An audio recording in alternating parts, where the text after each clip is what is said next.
Alright, I'm doing maintenance. I just bought this, this is a Hopkins BWM press. I'm doing maintenance on it and found some good reasons to create a video on it. The proper way of doing maintenance on these presses. I want to show you. I've done 4 heads. I got 2 left, so I'm going to walk you through. This is a cleaned up one, and you know, some tips and tricks to longevity, and you know how to keep these holding registration. So springs off. There's one spring left on this one. So these all have spring off. This doesn't matter. There's this it has a locking basically bolt. It just keeps it from going up so high. That just basically holds your top position. This main bolt in the back, there is a brass bushing in here on both sides. The bolt goes through it, and about every 8 years you need to replace those. So that bolt will pull that off. Make sure you don't mess with those brass bushings. That's your back registration on these. Make sure there's no play in it. You may tighten that up for more tension. But if you got everything else tied up here, you still got some registration issues, buy you a bushing set. I don't know if you have to buy them from the manufacturer. I think you could probably go to the hardware store and get them. I've always bought the kits. Once every year is not a big deal. Throw in a new set. They punch out, punch in. Alright, so the reason why I'm showing you this, first let's do springs. Springs real quick. So the springs that come with it, they have these sleeves, these protective sleeves, and what this is, when they break, it's supposed to protect them from, you know, launching at you. Doesn't always work. They still launch. I've had them go across the shop and through screens. Get pretty nasty. There's a lot of pressure on these.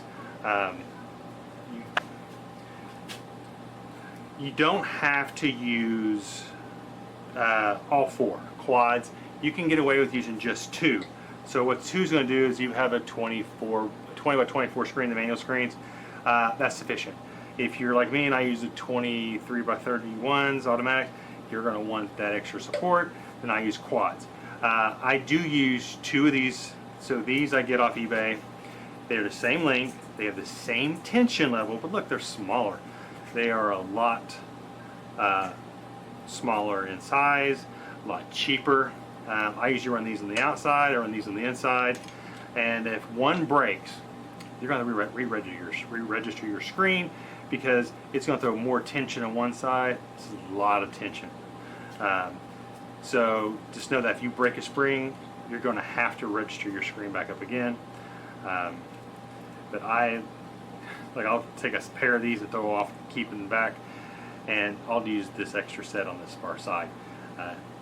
Same strength. Alright, so we're going to go and we're going to take this head apart once a month. So I do once a month. I go through and I clean a head. So these get serviced, you know, twice a year. And once a year, I can already tell I got an issue with this one. Just by doing this. Made the video because of this. These stud bolts, they're a 3/8 24 thread. See that dust? See that dust right there? We're going to address that here in a minute. That's why I can always tell. It's not been serviced. Yep. It's going to cause you difficulty on press. These stud bolts need to be replaced once a year. I'm just going to tell you, you're probably thinking they don't have to be, but I will let you know.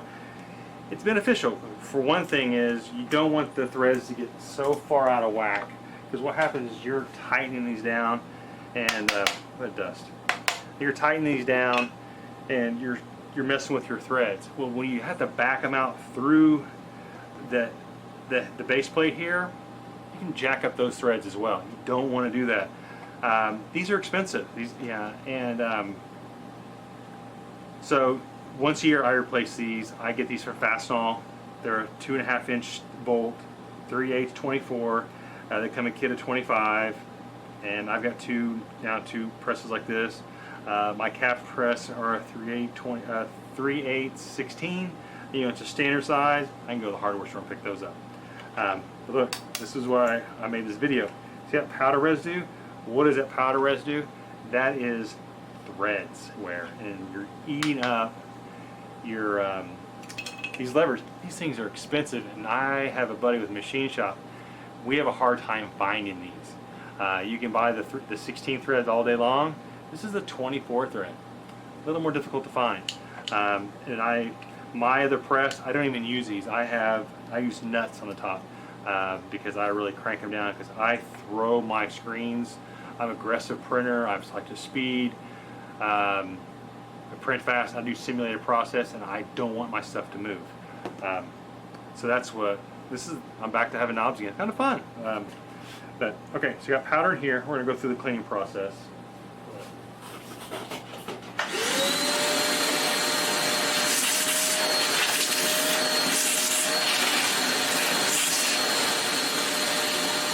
All right, all the dust is out.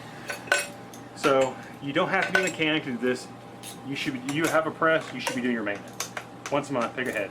It goes pretty quick. Once you get it down, it goes really quick. I'm being a little slower today because I just want to show you this. I've been printing for 30 years. We do this in all our presses. Automatics, more of a weekly cadence versus a monthly cadence. There is an O-ring on this one. Hey, that's in good shape. This press isn't that old. My other Hopkins press, my BWM, it is 12 years old or 14 years old. It's a little older, and my press is still pretty good shape. You want these presses to last. But Riley, Hopkins, any press, you want this cadence. This is the same process. They're all built the same. They have the same foundation. Some presses don't have these micros. I really like the micros. This one doesn't have a tilt micro, which I'm going to add tilt to this one. Mother Hopkins does. I really like the tilt, head tilt, because when you're doing simulated process, it really helps fine tune. And I also have on it the head level or adjustments as well, which I'm hoping I can add to this one. I've reached out already to Hopkins to see if they have that. All right, so one more. Kind of walking through the process. This has got a little more parts and pieces to it because it connects the left and right adjustment. So, and there is drop out. This one has a little mini sleeve. Then you have a middle sleeve, and that's all you have to really get out of this. And again, just drop it.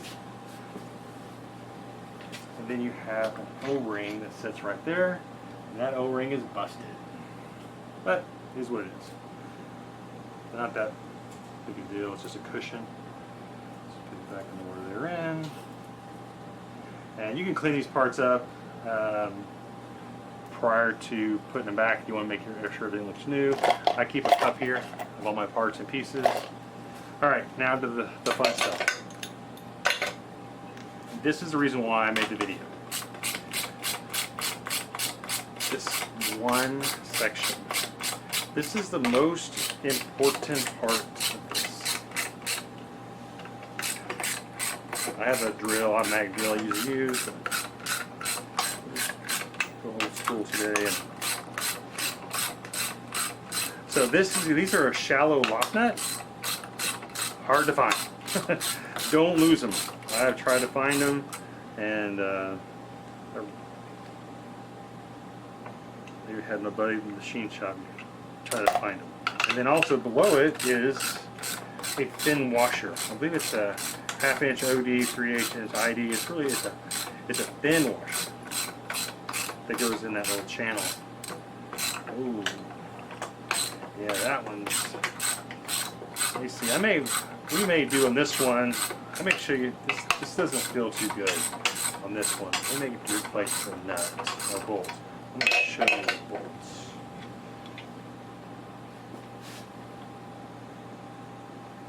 Yep, today we're doing a bolt change out too. So we're going to go through the complete maintenance on this one. All right, we're in.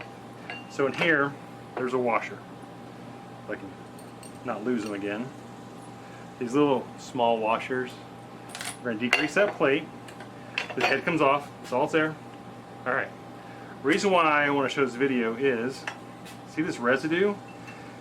You do not oil.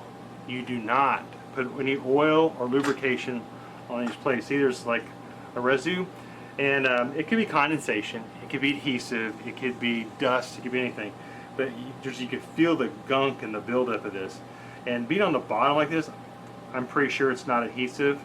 It could be heat, it could be all kinds of things. You can feel it. It's just like a tar right there. Number 3 head. Wow, they even taped it. So we're going to go through, and so what I use a Dawn degreaser. I don't use brake cleaner. I don't use carb cleaner on these parts because this is aluminum, and you don't know how it's going to react with it.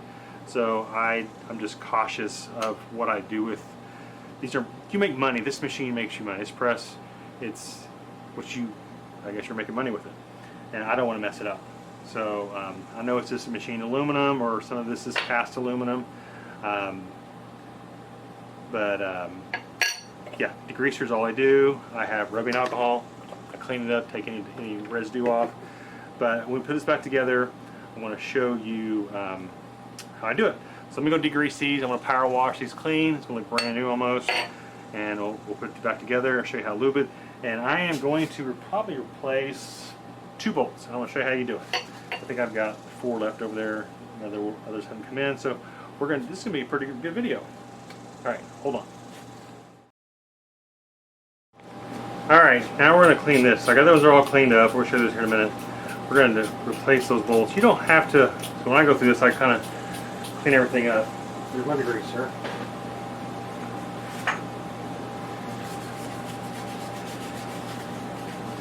I'm going to replace these 2 bolts.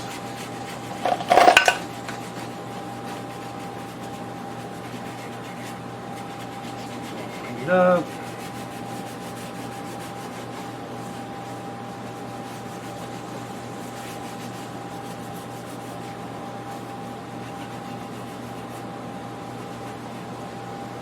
Alright. Grab the wife's favorite kitchen towel. Here's my favorite cleaning towel. Alright. And I did bring the rubbing alcohol out. In a minute, we're going to clean this up.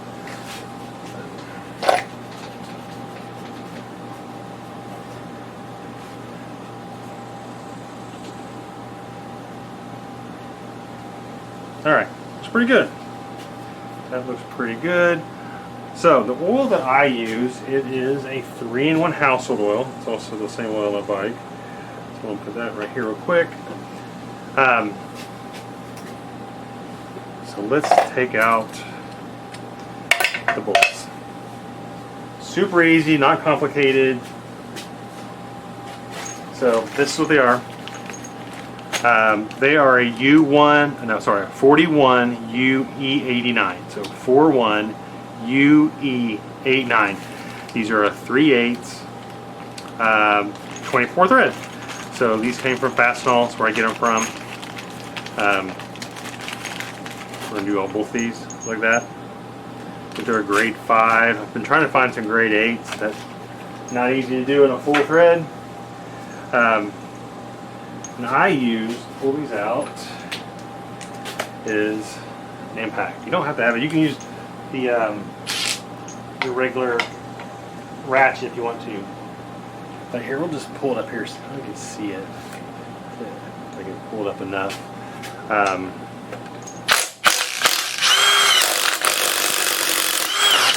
See how you see the camera? You can hear it making that ratchet noise coming up. See, that's good. You can tell. You hear the other one was fine. Where's that puppy? So from here, let's go ahead. And I like the no scratch. I'm all about that. So that's all. That's your head plate. Let's get this all cleaned up.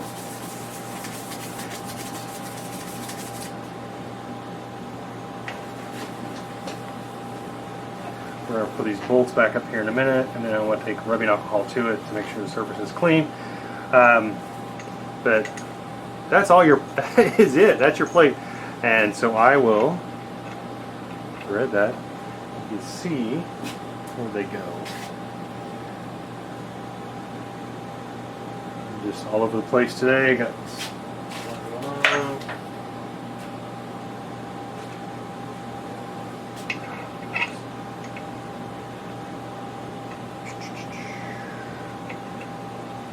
had those bolts. Did I lose them? Well.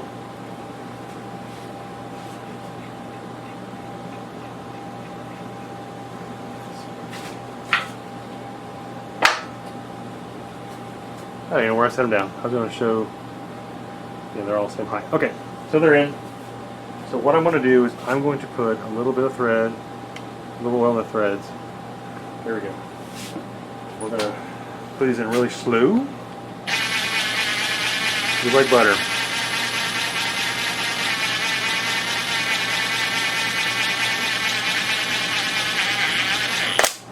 Okay. And so when you do these every month, or once a year, you're maintaining the integrity of these threads. This is going to last longer. So it's going to be, it's a win-win. It doesn't cost that much to get those nuts or those bolts, and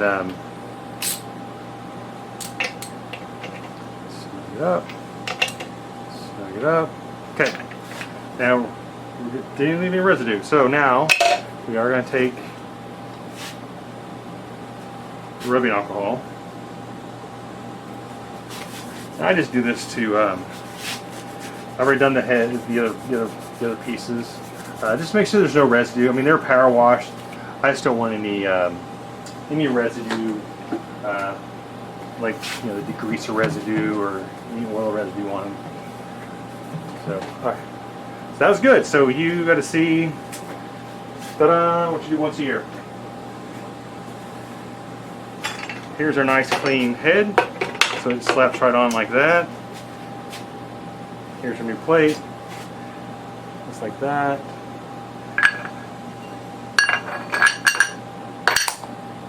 So we're good. So that's that. Let's go ahead and get the head tightened down first. So I don't lose everything. I just dropped that little mini washer there it is. It's hard to find. So put the mini washers back in, little thin washers, then the thin nuts. But before I do that, these aren't the same as the other ones. So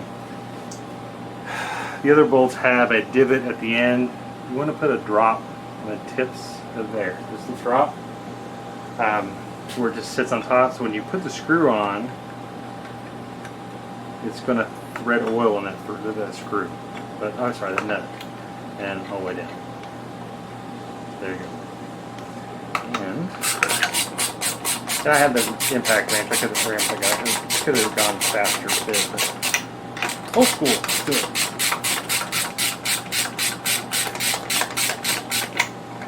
Don't take long to do. Once a month. They don't take long to do. I'm just taking a little longer here because I want to show the process. Then we're going to go through and all the oiling points. Which this is one.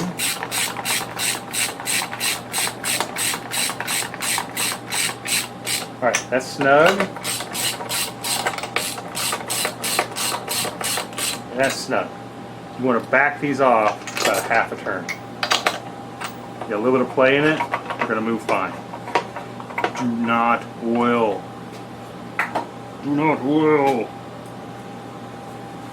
Get the oil out here. So, where are we at? Let's get back in the center here. I keep drifting over to the left. Alright. Bolt goes in there. You're going to put your O-ring back on this, and you're just going to put a drop. And the oil is only for the O-ring. That's it. It's a sealed, it's a sealed end rod. It's not going to, oil's not going to help out that joint. It's going to help that bushing, not deteriorate.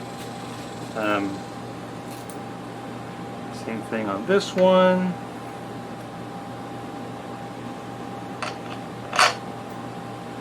Put your O-ring on, and I got a drawer full of O-rings that are broken, but I'll get to it another time if any of them are.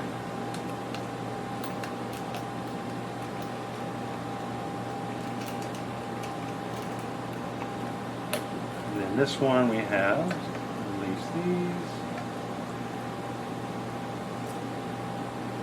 O-ring. So this O-ring, I'll just drop it on it since it isn't. There we go. That's down there. Put the sleeve on. Goes in the hole. And you might have to adjust some of these, you know, before you assemble it. I'm just putting it back the way it is. And if anything's out of whack that you know bothers me, I'll fix it then. Or I'll document it for the next time I'm in. So that's all the parts, pieces that we're going in. Let's get these all tight and snugged up. Then we're going to do lubrication. And they're going to be done. So I was excited now that I'm going to show you how to put the bolts in.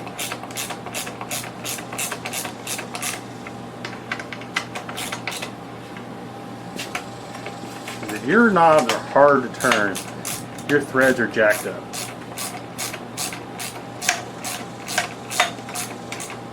So that's good. So all the bolts are done. You've got oil. There's still oil pooling up top of that. Still need more oil there. We're going to drop in. Should clean these up a little bit. Here's your top plates. It's just nice to have a press that looks, you know, when it's looking new, it looks clean. I'm gonna come back in later. This is powder coating, so I'm probably gonna use the degreaser. I'm gonna get one of those. I have the drills, the scrub brushes on the drill. So there's that. Let's throw these handles back on. Let's see how they do. And because now there's lubrication, I'm not gonna get that powder residue. But I want to show you real quick. Let's just show you what I got. So I use, on my other press, I don't have the knobs. I use a nut. That's it. I throw a nut on there, and I'm using, I have a ratchet. So I have a ratchet, and then I have the 9/16 inch wrench just as a secure point on the bottom, just so I don't turn it. Because if you go too much, these will start turning. And I do have a head over there that the whole head is wallowed out. And so I'm just doing a compression on it. And we're getting ready to machine that out and put a sleeve in it. That's one reason I'm trying to get this running, because I'm going to my buddy's machine shop. We're gonna hollow it out. We're gonna put a sleeve in it and be back to normal. Just the benefits of having friends like that. So that was good. It spins really well. And the reason why, this is like a brake plate. These are like a brake plate. If you put lubrication in it and you tighten it down, it's lubricated. It's going to move. Even these aren't going to help you out as much. I mean, these are great. You know, you're doing your micros. See, I got plenty of room for micros. It's moving smooth left and right. But now you want to, those are loose. You want to bring these out. You want to lubricate. It's a drop. You bring it back in. This is part of the process. And we went in there and we power washed these. So, and this is just household 3-in-1 oil. It's the same oil I use on my bikes, my bicycles. And then there you go. And we're going to bring these back in, get them all lubed up, and it's going to make everything just glide. And you're going to do the same thing on your left and right rotor. And get up here and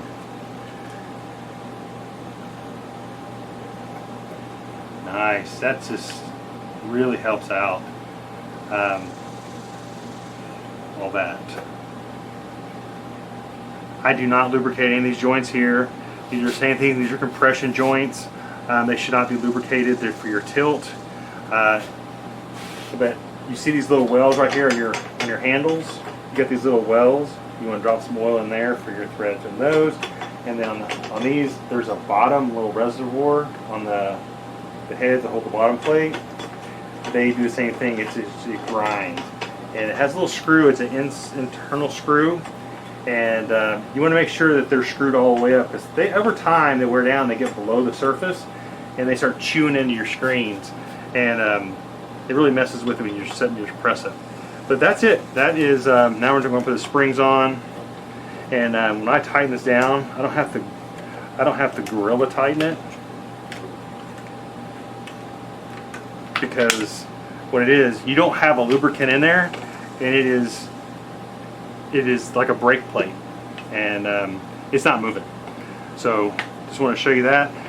Springs go on. We'll make sure this is snug. Want to get everything going. Probably snug it up if I put my springs on, just as a precaution.